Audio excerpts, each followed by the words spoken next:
Hello and welcome. In this video, I'm going to explain ND2 in the Black Scholes formula. While my intention is to explain ND2 in simple terms, some of the general concepts are only briefly discussed, and some additional research by the viewer for other parts of the formula may be necessary. I have additional videos covering different parts of the Black Scholes formula in more detail. The Black Scholes formula prices a European-style call option. The formula is based on statistical probability, and pretty much all pricing in finance is developed from the concepts found in this formula. Because parts of the formula are difficult to understand, I go over and repeat some of the more complicated parts several times during the video. We'll start with the general concepts and then go over the math. So let's get started. Looking at the formula, we have the price of the call equals the stock price times ND1 minus the strike price times e raised to negative RT times ND2. S is the stock price and K is the strike price. However, that is not today's value of the strike price. That is the value of the strike price in the future when the option expires. To get today's value of the strike price, we have to subtract off what is known as the time value of money, which is the interest one can get on a risk-free investment. In other words, if the strike price is $10 and it expires in 6 months, then we have to subtract off the interest one would make in a risk-free investment during those 6 months to get today's value of the strike price. That's e raised to negative RT. E raised to negative RT discounts the strike price to today's value. ND2, the subject of this video, is the probability that the stock price will be at or above the strike price when the option expires. ND1 is what is known as a conditional probability. ND1 is a bit confusing, so I will explain it in a couple of different ways. ND1 is the future value of the stock if, and only if, the stock price is above the strike price at expiration. Another way of stating it is, if and only if the option expires in the money. ND1 is the probability of how far into the money the stock price will be. Another way of stating it is that ND1 is the future expected value of the stock multiplied by the probability that the stock price will be at or above the strike price. Each day, the price of an asset such as a stock is the previous day's price times e raised to some value u. The u is the periodic rate of return, the rate that the asset increased or decreased that day. Because the rate of return on an asset is a random number, to model the movement and determine the possible future values, we use a formula that models random movements. This was first done about 100 years ago by a man named Louis Bachier, who applied Brownian motion, a formula used to model random movements in physics, to the movement of the price of an asset. Brownian motion assumes that there are two parts to random movement. The first is an overall constant driving force called the drift. The second is a random component. Therefore, the rate that the asset increases each day, the u value that e is raised to, can be broken down into two parts, an overall drift and a random stochastic component. The no-riskless arbitrage argument tells us that if it were possible to remove the risk from all assets, then all assets must increase at the same rate or one could engage in riskless arbitrage. In other words, with the risk removed, if assets did not grow at the same rate, then one could place offsetting trades and make a profit without any risk of losing money. Therefore, with the risk removed, the rate of return on an asset must be the risk-free rate, which is the rate one can get now on a risk-free investment such as a government bond. The no-riskless arbitrage argument tells us that if it were possible to remove the risk from a stock, the stock would drift up at the risk-free rate. In other words, the stock would grow at a constant rate, and that rate would be the same rate as any other asset with no risk. Including the risk back in means including the volatility, which comes from random people buying and selling the stock all day long. This erodes the drift at the rate of half the variance over time, and adds a random factor in that combines with the drift such that the actual rates of return, the actual u values that we see each day, are random values. So let's break that down. Today's stock price equals yesterday's stock price times e raised to u. Theoretically, if we could remove all risk from the stock should drift up in value on a constant rate over time, the same rate that one can get now on a risk-free asset. Adding the risk back in means adding in the volatility. This erodes the drift at the rate of half the variance over time, and adds a random factor in that combines with the drift such that the actual rates of return are random values. Because each day the asset can increase or decrease at any random rate, the central limit theorem in statistics tells us that we can assume that the periodic daily rates of return will be normally distributed.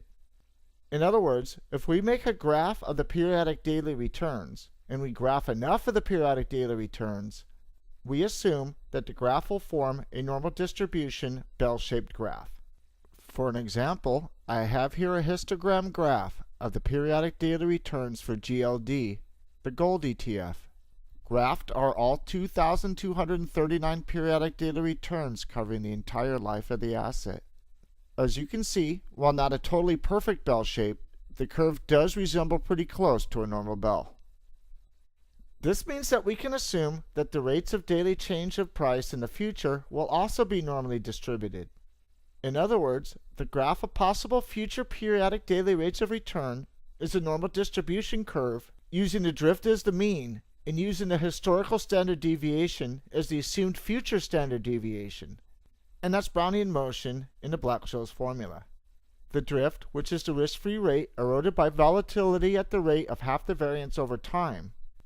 But that drift has a random part that combines with the expected rate of return to give an actual rate of return that is normally distributed.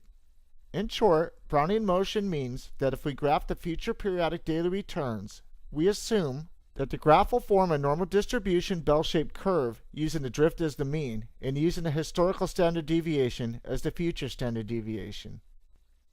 The total area under a normal distribution curve represents all probability of an event occurring. In asset modeling, the normal distribution curve is a graph that represents the total probability or odds of what the future rate of return will be. We can use this to find the probability or odds that the stock price will be above or below a certain level by a certain date in the future. For instance, we can use this to determine the probability that the price of a stock will be above the strike price of an option on the day that the option expires. The rate of growth in the future is represented by a probability or odds distribution graph. We find the rate of growth it would take for the current stock price to be at the strike price at expiration, and see where that rate of growth falls onto the normal distribution graph. To do this, we find out how many standard deviations away the rate of growth from the stock price to the strike price is from the expected rate of growth. This is known as a standardized z-score. To find a z-score, we take the raw data point, which in this case is the rate of growth from the stock price to the strike price, subtract from that the mean of the normal distribution curve, and then divide the results by the standard deviation. The total area under the graph represents the total probability of what the rate of growth will be. If we plot the z-score on the graph, the area to the right of the z-score represents a growth rate that would increase the stock price to a level that meets or exceeds the strike price when the option expires. The area to the left of the z-score represents the probability of the stock price being below the strike price at expiration. In other words, if 30% of the total area under the curve is on the right side of the z-score, then there is a 30% chance that the stock will be at or above the strike price when the option expires. We want the percent of area to the right of the z-score.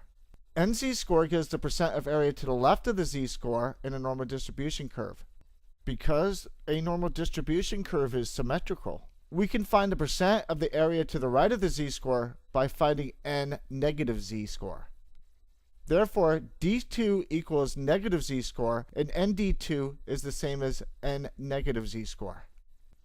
Let's break that down. The probability or odds of what the future rate of growth will be is represented by a normal distribution graph that uses the drift of the risk-free rate minus half the variance over time as the mean. We need to find the rate of growth from the stock price to the strike price. Strike price equals stock price times E raised to the rate of growth from the stock price to the strike price. If I divide both sides by the stock price, I get strike price divided by stock price equals E raised to the rate of growth from the stock price to the strike price. If I take the natural log of both sides, I get the natural log of the strike price divided by the current stock price equals the rate of growth from the stock price to the strike price. The raw data point is the rate of growth from the stock price to the strike price, which is the natural log of the strike price divided by the current stock price. The mean is the risk-free rate minus half of the variance. Therefore, to get the z-score, we take the natural log of the strike price divided by the stock price minus the risk-free rate minus half the variance, and divide the whole thing by the standard deviation of 1 year's worth of the periodic daily returns. We want the area to the right of the z-score. NZ gives us the area that is to the left of the z-score. Because a normal distribution curve is symmetrical, to get the area to the right of the z-score, we could use n negative z. And therefore, d2 equals negative z. Let's find negative z. Z is the natural log of the strike price divided by the current stock price minus the risk-free rate minus half of the variance divided by the standard deviation of 1 year's worth of periodic daily returns.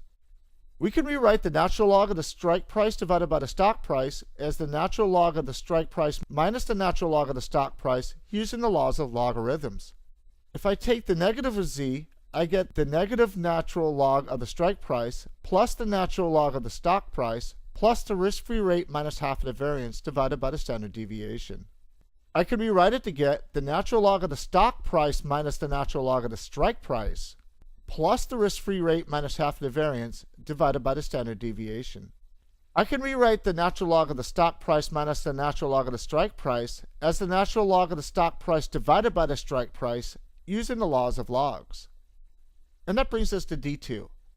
The natural log of the stock price divided by the strike price plus the risk-free rate minus half the variance divided by the standard deviation.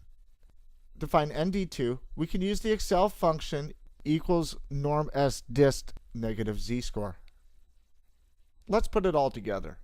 The future stock price is the current stock price times e raised to some value. What that value will be is represented by a normal distribution graph. We use the drift, which is the risk-free rate minus half of the variance, as the mean of the normal distribution curve. We use the historical standard deviation of 1 year's worth of periodic daily returns as the assumed future standard deviation. We take the rate of growth from the stock price to the strike price, which is the natural log of the strike price divided by the current stock price, and subtract from that the mean of the risk-free rate minus half of the variance, and divide the results by the standard deviation. This gives us the z-score. We want to find the percent of the area in a normal distribution curve that lies to the right of the z-score. NZ-score gives us the area to the left of the z-score. To find the percent of the area to the right of the z-score, we use n negative z-score. Therefore, ND2 equals n negative z-score. The equals norm s dist z-score function in Excel gives us the area to the left of the z-score. So we use equals norm s dist negative z-score to get the area to the right of the z-score. And that's ND2, the probability that the stock price will be at or above the strike price when the option expires. I hope you enjoyed this video. Thanks for watching.